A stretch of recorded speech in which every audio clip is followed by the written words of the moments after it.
Hey guys, welcome to a brand new episode. Today we're taking a look at Age of Cryptology, a game that we looked at 2 months ago when this was in whitelist. And so I know some of you jumped on it because of the referral. There was a fair few people that actually invested in this coin, and it was at 40 cents and is now looking really healthy at 80 cents. At the moment, the battling features, which we're about to look at today, are only available to select people. And if they're reaching out for advertising for myself, then it means they're probably going to reach out to other people, which is why probably we're seeing this pump, and maybe it's a good time to get in, but do your own research and all that. But I'm going to be pulling a hero today, and I'm going to be taking you through some of the features. We've got a really nice guide put up by them, which details all the different things that you can do in it. So we've got heroes, we've got the fact that you can add items now, God's blessings, Gaia universe, buildings and their functionalities, gameplay and adventure mode. So it looks like they've built a lot of different features for this. It is play to earn, as you would expect with any NFT game. So let's see how it works. Right, so first off, we need to go into, I believe, AUREO and purchase a hero. So if we go to the Alchemist, at the moment, you can only draw a normal. There's no epic and legendary alchemist from the Magic Circle. But what this will give you is a hero, a common hero. And so spin away, token goes through. If you take a look at the hero section, we can see what rarities there are. So if we go down to, whereabouts is it? I think it is here. The divinity, common is going to be grey, purple, epic, gold, legendary. Let's see what we got. Oh, nice. Faustus looks cool, and Faustus has 51 vitality, 53 aim, 38 strength, intelligence 41, speed 62, very fast, and luck, and they haven't been blessed yet, 0 experience. Right, from there we can take a look at some of the different areas in the game. So the way it works is there is a map. It's very keeping in theme with the style of the game, which is basically like taking historical mythologies, Greek, Roman, Nordic, Egyptian, Japanese and Celtic. It looks like we got Roman, I would say there. So we head to this town in AUREO, and we went to the Alchemist. That's where we pulled our hero.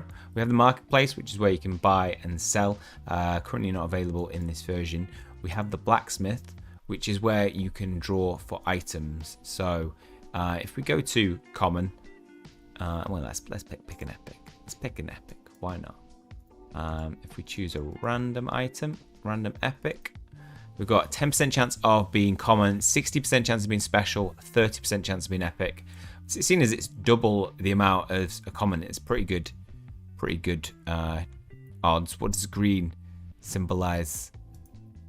What have we pulled? Bronze armor from its Celtic armor. Increases our vitality, strength, speed, and I think that's special because it's green. In AUREO there is also home, which is where we can take a look at our heroes and items. If we go back to the map of Gaia, the final thing in AUREO is the forest. So up here we can actually, you can approve a contract for your NFT, and that will send them on a mission, I believe. Right, and we've also got the city of Roma as well, which has the bank. So this is where we can go if we allow the transaction. So this is where there is going to be in-game staking. But the main feature we wanted to look at today is the player versus environment. So before we can go into PvE, you need to take your hero that you've just pulled and put it into your team. So this is going to be my main team. And then we can go back to the map and we can choose to fight either the riverside or the cave. So the cave has 3 bosses, either the spider, the wolf, the bear, or the bear, and I don't know which one is. I mean, the bear looks like it's got some arrows in it already, so I'm gonna go for the bear. I think it's my best chance. The wolf has crazy eyes, and the spider is a spider, so no. So then we're gonna engage in a little battle. These are my 2 swords. Uh-oh, victory! Dead bear. Yes. Killed it. So rewards, we get 432 experience, increased by 1 level, hits given 12, 1 hit received, 1 god intervention, damage done 182, damage received 95, health after battle is now 296. So we could battle another bear, so we can fight again. Oh, your next fight, you do have to, so there is a cooldown period. I'll accept that. Go back to the map then. Wonder if there is a cooldown just for the bear or whether it is actually for every single one. So if we go to the spider now and try and take down this reluctantly. Spider fight.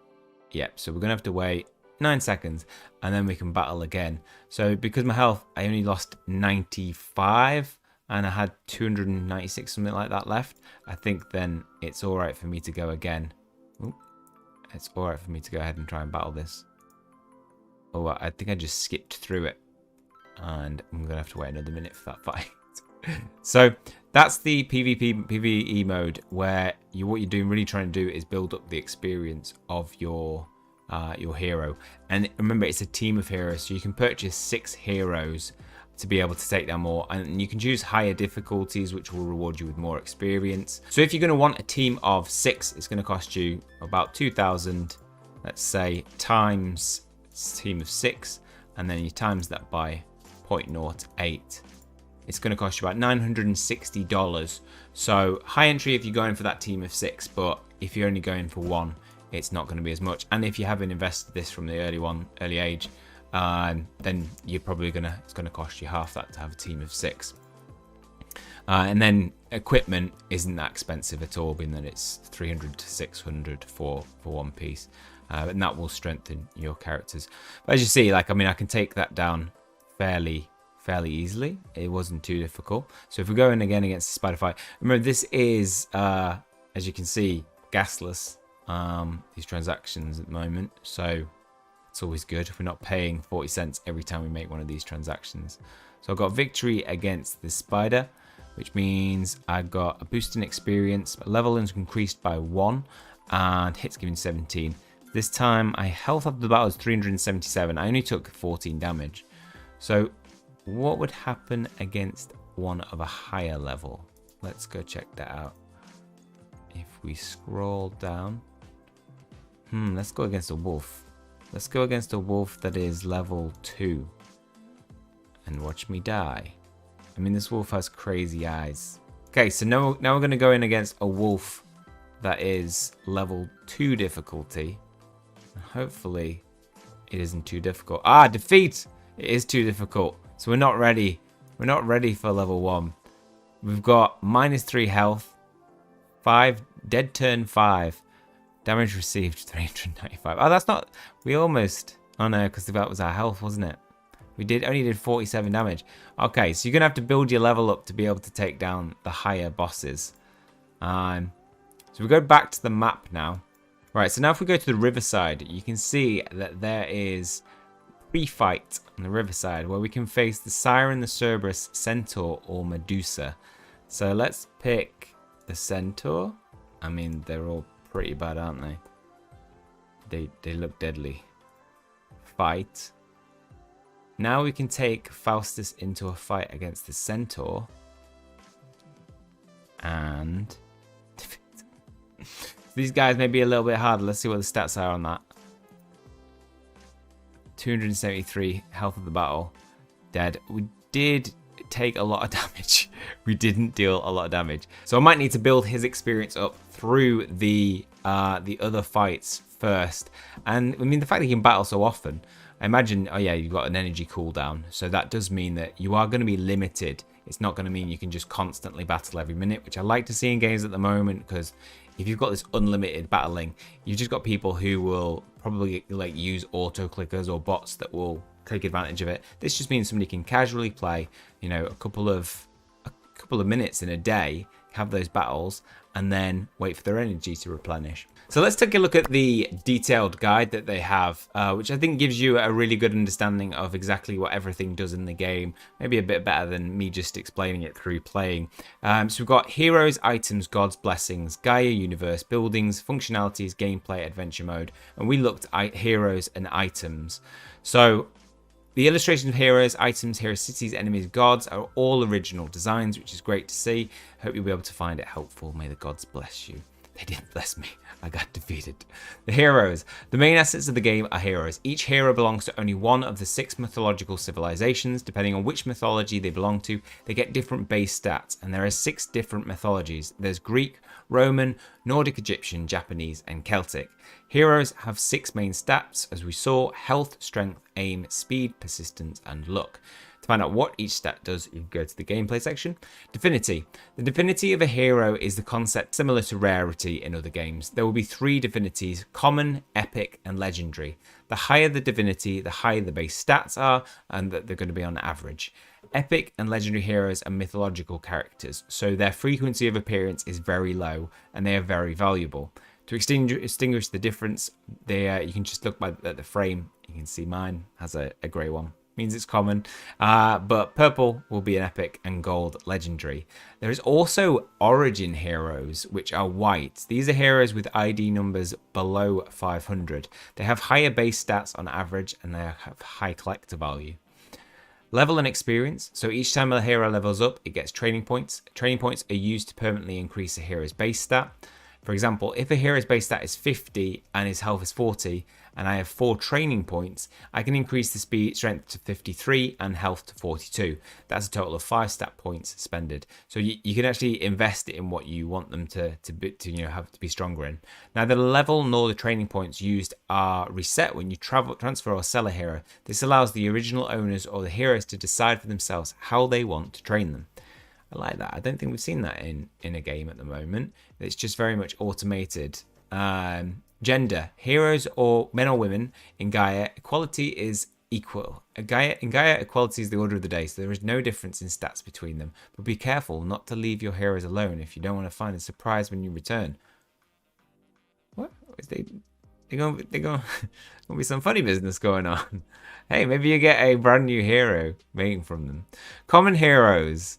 Okay, so these are what some of the common heroes look like. I'm going to guess Japanese, Celtic, Roman, Nordic, Roman, Egyptian. What was the other one? Wait, we've got Japanese, Celtic. Oh, that's Roman. What is this one? I can't remember.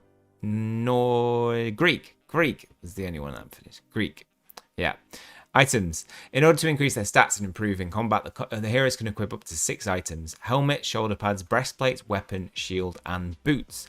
As followed, as you can see when you go to your heroes, you can see that they have slots for each of those pieces of equipment. Items have 10 stats: damage, shield, courage, critical chance, health, strength, aim, speed, intelligence, and luck. So each item will have a varied potency. So as you can see, this sword, for example, the Mazier sword, has a strength boost of 10%, intelligence boost of 9%, and 300 attack. It'll have 0 defense, 50 probably courage, and critical chance being 80% there. The divinity is the same in terms of its color schemed. You have 5 different divinities though. So we have common, special, epic, legendary, and divine. As with heroes, the higher the divinity, the higher the base stats are for them. In addition, depending on the divinity, they will enhance a certain number of stats. So we've got common stats, 4 stats, special has 5, epic will have 6, legendary 7, and divine will have 8 stats. As we see in the example in the previous sword, this is an epic one, so therefore it has 6 stats out of the possible 10 stats. Epic, legendary, and divine items are very rare, so their spawn rate is very low. This does not mean that they are that more than one user can get them though. Legendary items are weapons that belong to mythological beings, influential historical figures, demigods, etc. And the divine items are weapons wielded by the gods themselves. You can only obtain these during special events. They only have better base stats, but are also unique special abilities. This I really like because I'm a big fan of games bringing in not having tokens being the only reward you can get in games, but actually being able to get rewards through grinding in the game. Then we've got legendary and divine items. So these are examples of them. Excalibur, Caesar Leaf Crown, Metis Sword. We've got Zeus Thunderbolt, Vulcan Hammer, and Hades Helmets. The gear on the divine ones looks really, really good. Now the way that weapons and heroes are going to work in terms of the mythologies is that you're going to get a bonus, an additional percentage bonus to the stats when you're using an item and a hero of the same mythology. For example, a whip from Egyptian mythology normally increases by 200 and strength by 9%, but if you equip an Egyptian with it, you'll get an extra 10% bonus. Gods. Each mythology has 7 gods, 6 gods, and 1 king of gods, like Jupiter for the Romans or Zeus for the Greeks. The gods also play an important role as they sometimes intervene and bless some heroes. As a result of this blessing, the hero receives a bonus to one of his base stats, depending on which god blessed him.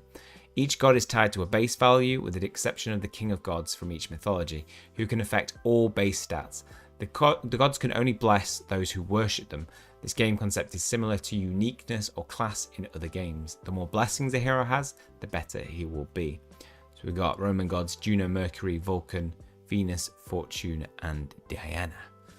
Blessings. Each mythology has 7 gods, 6 gods, and 1 king gods. The gods play a very important role as they sometimes intervene and bless some heroes. As a result of this blessing, the hero receives a bonus to one of the base stats, depending on which god blessed him.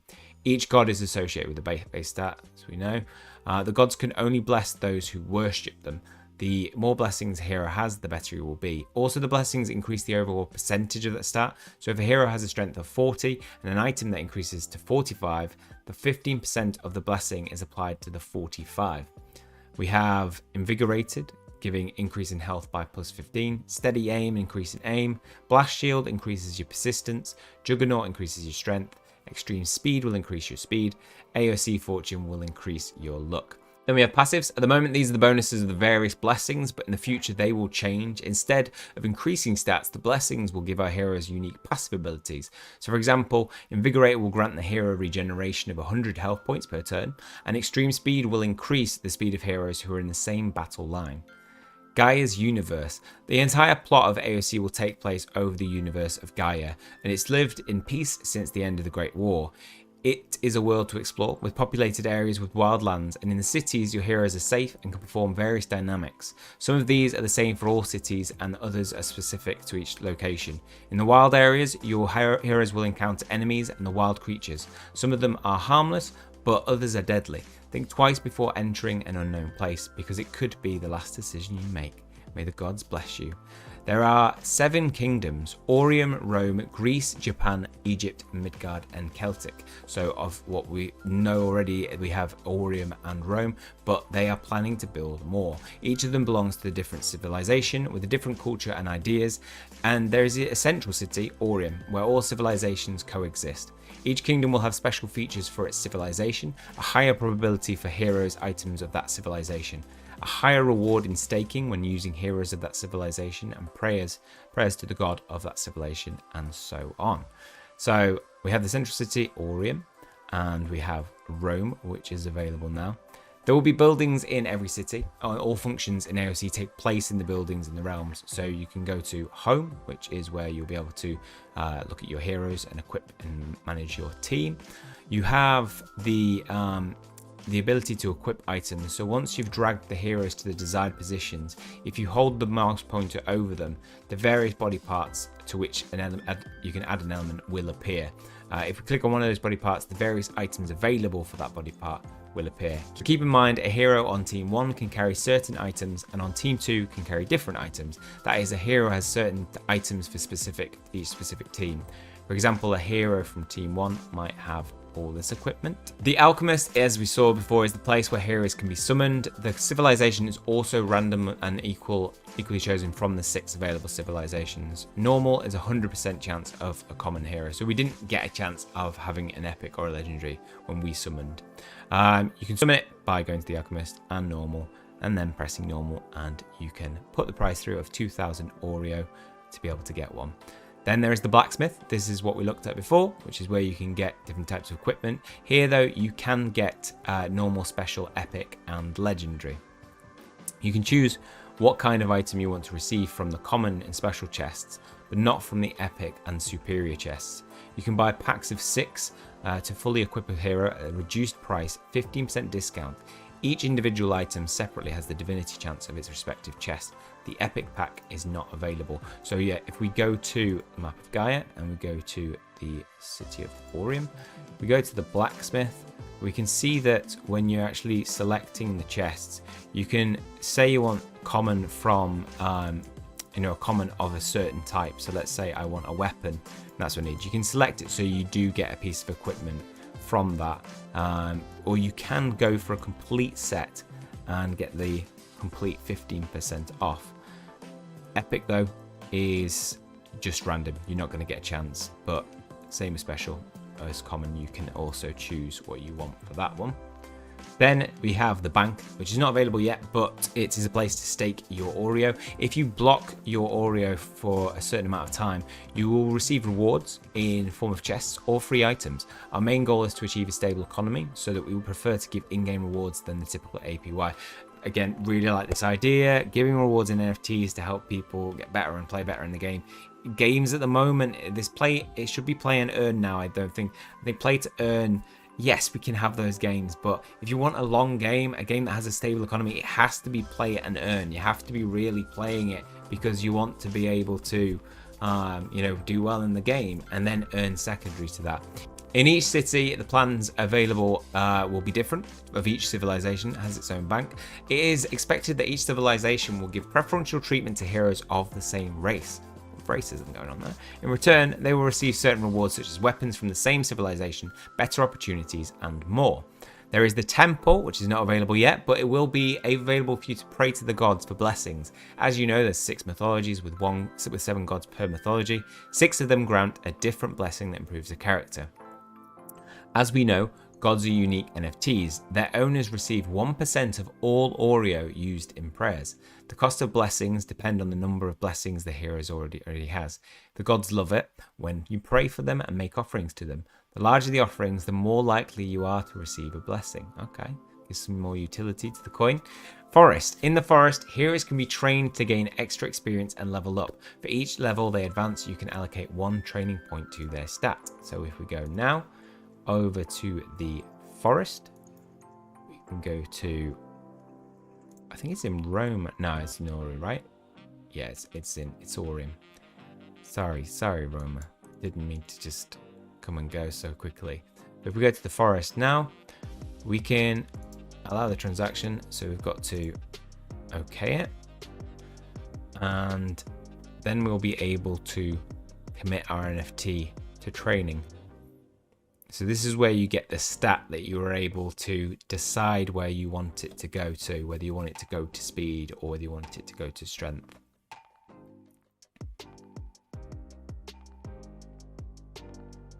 So here we go. Permission allowed. We have our brave hero. We can save. So we can click train now. Put that through, so that will go through. We can click stop when we want it to, but if you send a hero into the forest, it ceases to be yours for a while. This means you cannot use him in adventure mode PvP or sell him on the market, so you really want to do this when you've run out of energy, probably, until he leaves the forest and returns home. How much experience can be obtained per day? Well, a hero can get 200 experience per day. Experience needed to reach N to 20 times N and all that is represented here. So heroes level graph by days trained. So you can see it takes longer to train the your character to get to the next level as the days progress. So then we've got days on the bottom and going up to level 20. 20 here. Expeditions. In the forest, they will not just be able to train individually. Heroes teams will have access to various expeditions. Depending on the number of team members, these expeditions will have a minimum duration and will reward us with experience, items, and AUREO. The market, which is not available yet, will be the place where you can buy and sell both heroes and items. When Dark Tower is opened, you can buy and sell these spells in the marketplace, and these spells can only be used once to enchant an item irrevocably. There will be sales fees, 6% charge. As expected, you'd have some charge, which is good for the economy. There'll be a transaction fee as well to go through when doing that as well. The game is planning to build on these features, and we have the Dark Tower planned. A malignant aura is felt when no one is near the Dark Tower. The wizard who inhabits this is a specialist in enchanting items to give them special abilities, but he does not give away his services. You can go to him if you want your items, not only to increase their stats, but also to give your heroes special abilities.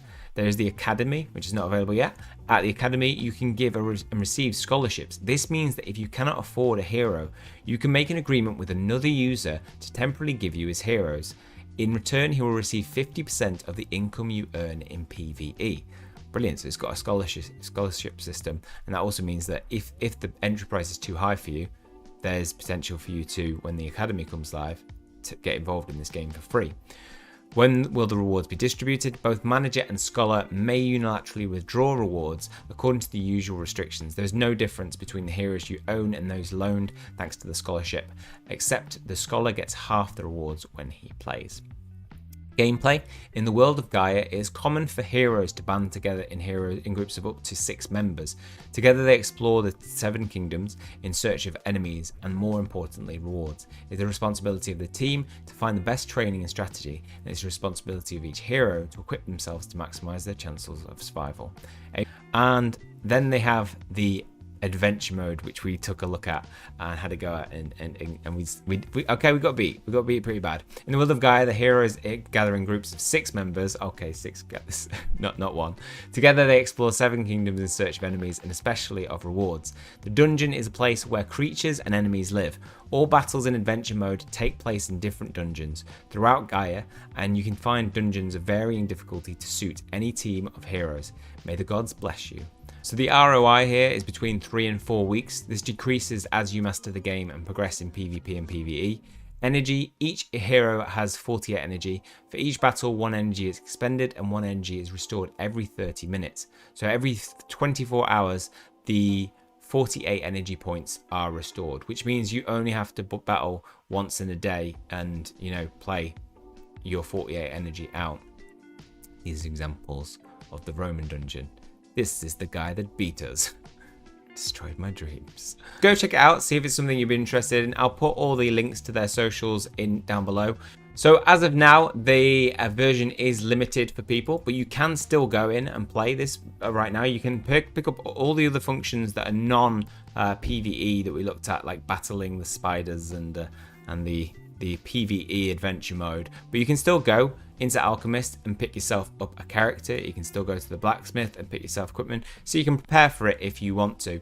And hopefully, we might see some action on this as well on the price, being that it's gonna, with it only being available to content creators like myself, it's going to be put out to a lot of people, and therefore people are going to purchase the coin to be able to start to play the game. So hopefully I'll get this out in a good time to you so that you can get access to it before maybe it comes onto people's radar. With a low market cap, they're generally very good opportunities to earn big pumps, because it doesn't take that many people to get in on them to be able to see a big difference. When you've got people with a market cap of like 300 million, you're not going to see as big as a jump. So yeah, make your own decision on that, do your own research, but it's one I'll be definitely keeping an eye on. And it's good to see a project go from whitelist to actually development of the game that we viewed a while ago. Okay, well that's all for this one. Hope you guys have enjoyed it. If you have, please leave a like on the video, hit subscribe if you want to keep up to date with future content. That's all from me. See you guys soon.